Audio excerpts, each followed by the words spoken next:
Guys, ഞാൻ എറണാകുളം വരെ പോവാണ് കേട്ടോ. സത്യം പറഞ്ഞിട്ടുണ്ടെങ്കിൽ ലേറ്റ് ആയിട്ടുണ്ട്. എന്നാൽ നമുക്ക് ഒരു ഷർട്ടപ്പ് ഇടുന്ന ക്വിക്ക് ഉള്ള ഗെറ്റ് റെഡി എടുക്കാം. എങ്ങനെ? അപ്പൊ നമുക്ക് ഈ ഒരു ടോപ്പും ഈ ഒരു ജീൻസും ഇടാം.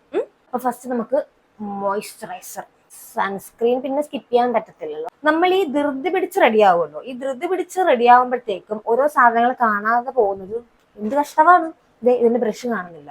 നമുക്ക് തപ്പാനുള്ള ടൈമില്ല. തപ്പാൻ വേണ്ടി നിൽക്കുമ്പോഴത്തേക്കും ട്രെയിൻ എന്തായാലും പോകും. സോ നമുക്ക് കൈ കൊണ്ട് തൽക്കാലം ഫില്ല് ചെയ്യാം. മുന്നേ ഞാൻ ഈ ബ്ലഷ് എന്ന് പറയുന്ന സാധനം അധികം ഇടത്തില്ലായിരുന്നു.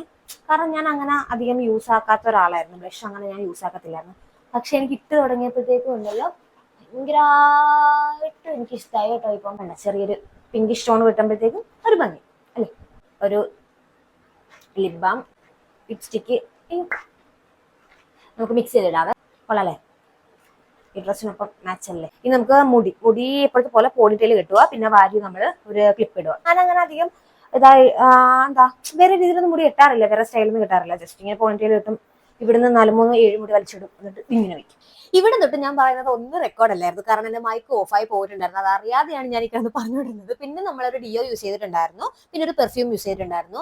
ഞാൻ ലോങ്ങും കാര്യങ്ങളൊക്കെ പോകുമ്പോഴത്തേക്കും ടോട്ട് ബാഗ് ആണ് മിക്കവാറും യൂസ് ചെയ്യാറുള്ളത്. കാരണം അതാകുമ്പോഴത്തേക്കും നമ്മുടെ ഒരുപാട് സാധനങ്ങൾ നമുക്ക് കൊണ്ടുപോകാൻ വേണ്ടിയിട്ട് ക്യാരി ചെയ്ത് കൊണ്ടുപോകാൻ വേണ്ടിയിട്ട് പറ്റും. അതുകൊണ്ട് ടോട്ട് ബാഗ് ആണ് എപ്പോഴും യൂസ്ഫുൾ ആയിട്ട് എനിക്ക് തോന്നിയിട്ടുള്ളത്.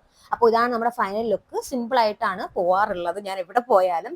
പിന്നെ ട്രെയിനിൽ കയറുമ്പോഴത്തേക്കും നമ്മൾ മുടിയൊക്കെ വാരി വലിച്ചു കിട്ടും. അത്രേ ഉള്ളൂ ഗൈസ്. അപ്പോൾ ഞാൻ പോയിട്ട് വരാം. Okay, by.